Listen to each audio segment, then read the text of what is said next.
paano itinanabo na po-prioritize naton ang aton career sa Nawi Christ.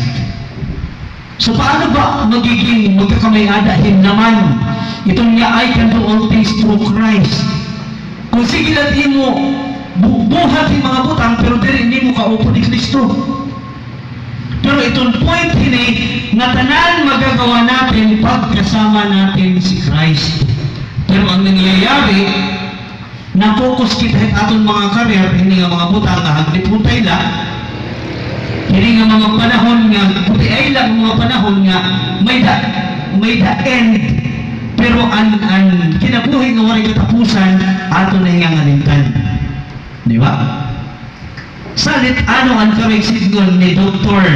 Robert Fulton, pareho gihapon hanggang King Solomon, sa niya, value life, not just a living. Tagi yung balor ang imo kinabuhi, very puro pag pinakabuhi. Sometimes kasi, kung makikita niyo, ikinamuha dito mga tao, nag-inano ka, pag itatry natin, pag-invite nyo niya church, mas busy. Dahil makakakaon, kumato ka simbahan. Kinahanglan nita akong pamilya. So, nagsiset aside natin ang mag-grow kita spiritually, nagsiset aside natin tungod aton mga personal na mga panginginahanglan. Pero itong point hindi unahin muna natin ang Diyos bago natin tagan ng importansya hindi nga mga butang. Ano naman nga gamit ang Matthew 6:33? Seek first the kingdom of God and His righteousness, and all these things shall be added. Pagbisi na nga niya school sa kana ang church.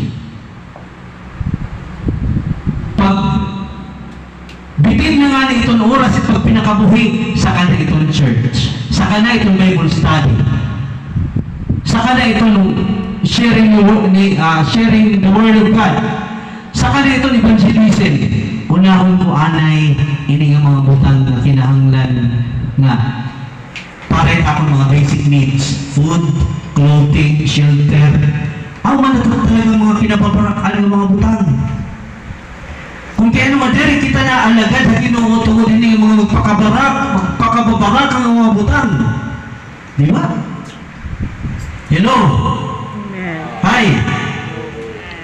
So anong sarili ni Solomon? Tagihin balor ang imong kinabuhi, dirihin pag pinakabuhi. Kaya kinamuhan ito, pinaniguruhin ito pag pinakabuhi, pero hindi nila kasama ang Panginoon.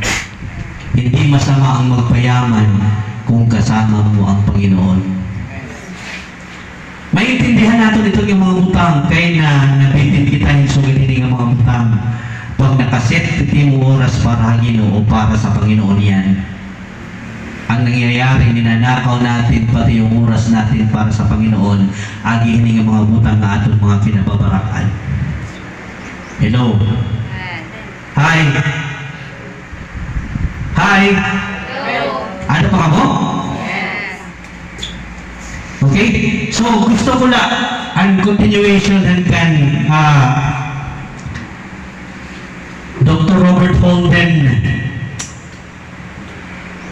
discussion about law diminishing return. So, panoorin niyo. And when I was putting Success Intelligence together, what I really wanted to establish was this fundamental idea that the major challenges we face today require not more effort but more wisdom.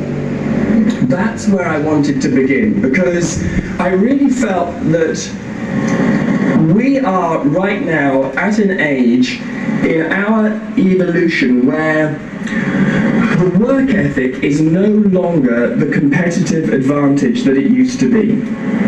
I think it's a very unimaginative thing for a leader to say we've all got to work harder. You know, I mean, who isn't already working harder.